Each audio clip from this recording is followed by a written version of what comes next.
Joe, it feels good, yeah? It feels good, but it feels a little bit strange, don't you think? It's like the first day at school vibes. I know, because we've been out and about. Have you got your apple for the teacher? I've got my apple and I've got my inhaler. Perfect. So all is good with the world. I don't need to write you a letter as your mum, do I? No, you'll be You don't all need a right. day off, I never yeah. went to school anyway. I never had time to take a letter in, to be honest with you. Yeah, it's fine. You didn't need school. We've got a grateful show. We've got a grateful show. You are so good at this. It's wonderful. We really are. We've got a show that is full to the brim of guests. Yeah, we've got Claire Pulteney now. She is doing something really marvellous. She is really marvellous. And proving that there really is non-square as folk. We've got Carl and Mark proving that they really are still doing it. Oh, that excites me so much. But first, we are going to go over to our Hayley and catch up on the soap gossip. Yay!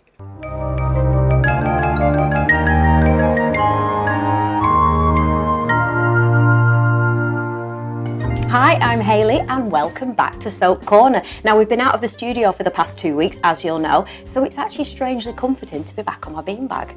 Now, I mention my beanbag, everyone will think I'm mad really, but it's a long-running joke between my mum, my dad and my brother Alex. Hi at you three.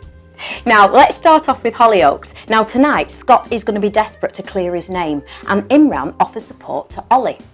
Now, on Friday, Grace and Maxine will make an unwelcome discovery as they spot Glenn.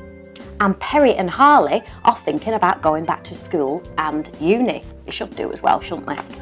Now over to those couples. Now last night, Sophie and Isla were a bit disappointed to be set up by their mums, just because the lesbians are apparently supposed to fancy each other, you see.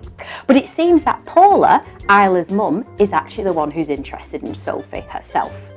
Now, you may remember that I had my friend Stephen Donald here on this beanbag with me a couple of months ago, and we hinted at some gossip.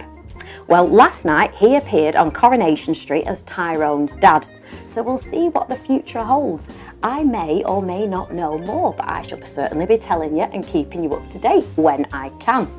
Now, on Friday, Jim returns to the cobbles and he walks in on Steve stag do and he causes a stir, as you might have guessed, really.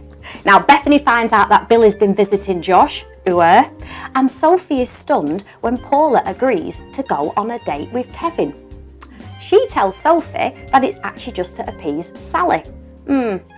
Let's hope our Sophie's heart doesn't get broken again.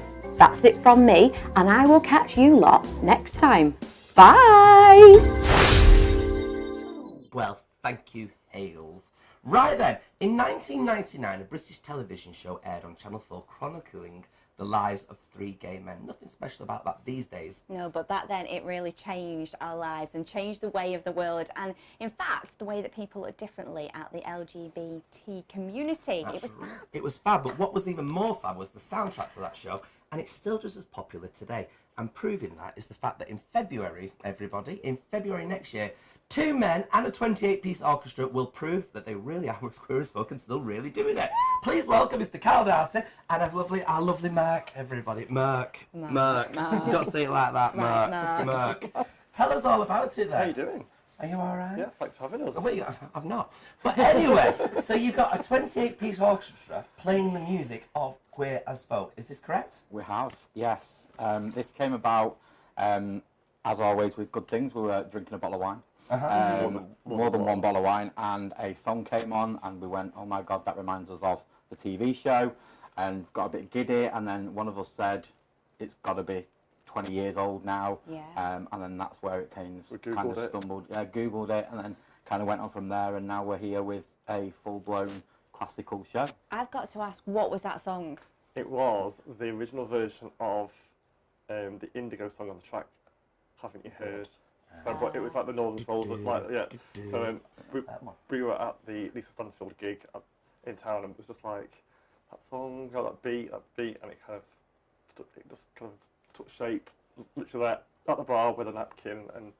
And what do you remember from Queer as Folk when the programme came out? I lived in Bristol at the time, right? In a totally different lifetime, a bit like yourself. We were talking before, and I was just homesick because it was the village and the scene and the soundtrack and everything, and then I kind of came back and had a different life again, and then that soundtrack was a massive part of DJing, and it still is quite big with certain tracks off the soundtrack. And I think that's the thing with music, isn't it? It can transport you to a moment back in time, and it has that emotional feeling. Yeah, definitely. And because of the programme and because of the era and the amazing songs, this is going to be fab, yeah? Yeah, I think a lot of songs on the soundtrack are not just anthems, but because they're obviously all cover versions as well, but it's just they're all either going out songs or like partner songs or funeral songs you were just talking about before. So yeah, I think everyone identifies with some of it. So what will the actual night be then? What we're to expect? God, don't want to give too much away. So obviously you said we've got a 28-piece orchestra with the Manchester Camerata, which if you're not familiar with them, they are the orchestra behind Hacienda Classical and also Disco Classical, which is a big gig they did with Sister Sledge a few weeks ago. And they really get into it because I've seen them perform and they just love it, the energy that you get out of the orchestra. It's ridiculous. From day one they've been amazing. Yeah. Really have. Yeah, I can't compliment them enough. So the 8-piece orchestra, we've got guest artists performing, and we'll have some great singers as well, kind of doing the ad hoc tracks, and then we've got the spotlight pieces with the two big artists that we've got. And who are they, please and thank you? So the first one is an original soundtrack artist, Hannah Jones, who did the likes of I Am What I Am and I Am Telling You and Young Hearts Run Free on the original soundtrack. So I'm sure that we've had quite a few excited people on social media about that. And then the big one really is Faye Tozer from Step. From Step! That is epic. That really. is not a tragedy, is it? I know. And boys, you're getting her after Strictly. She could be the Strictly winner this year. You're onto something there. It's 2 weeks after the tour finishes. If she makes the tour, which I'm sure she will. Oh yeah, absolutely. Yeah, and we've got a couple of announcements this week On Friday as well. This is Tomorrow. really excited. So are tickets on sale? Can you get these now then? Yeah, on sale now. Where do we get through them? our own website, which is stilldoingitlive.com, and also it's the same on all the social media platforms as well. Follow us, follow our media partners, Canal Street as well, and all the info will be on there. It's a great venue as well, the Albert Halls. Beautiful. Really beautiful. Yeah, so it's the original idea was more of like a Bridgewater Hall event, so like a bit of a suited, and then we kind of gone for more of a we want to dance. Yeah, exactly. Yeah. And what I love about this, because I saw the Hacienda Classical twice now, Oh, right, and the first time got absolutely soaked. I still loved it so much, but at least you'll be undercover if we do. Yeah, If we're talking February. February. So it's It'll be a great way to get into the new year as well, properly. Yeah, It'll be raining men without the rain. And it's just after Valentine's as well, so if you can't do something Valentine's week, why not do something that week and take them to something very, it's a very great special? Christmas present idea as well. It's a great Christmas present, yes. Just a great present. It's just very, very good, isn't it? Very good. What was your memory of Queer as Folk then? For What was your me- favourite bit of for me, it? I was- He's a super fan, but Yeah, I am yeah, a bit of super fan, a bit of a so- geek when it comes to Queer as Folk, to be fair. I was just at starting college when it was on, so for me it was kind of all that, like watching it in my bedroom at 10:30 at night when I shouldn't be watching it when my parents are downstairs watching telly. I don't know with that things first like episode, that. I think it was probably the safest place to watch it. Yeah. And then from then it was the music kind of took over really. And then obviously from being at that kind of age, it kind of goes, oh, you want to go out on Canal Street, and just you wanted to be one of those three lads really, to be fair. So it's Friday the 22nd of February 2019. 2019. It's not even that long away, It's really, not, is it's it? 6 months away. That's the actual 20th anniversary weekend. It's that it aired. Brilliant. So the 23rd Where did those of February, 20 years go? On the dance Honestly. floor over there. Yeah, popping a bar up somewhere. Yeah, on a dance floor over the road.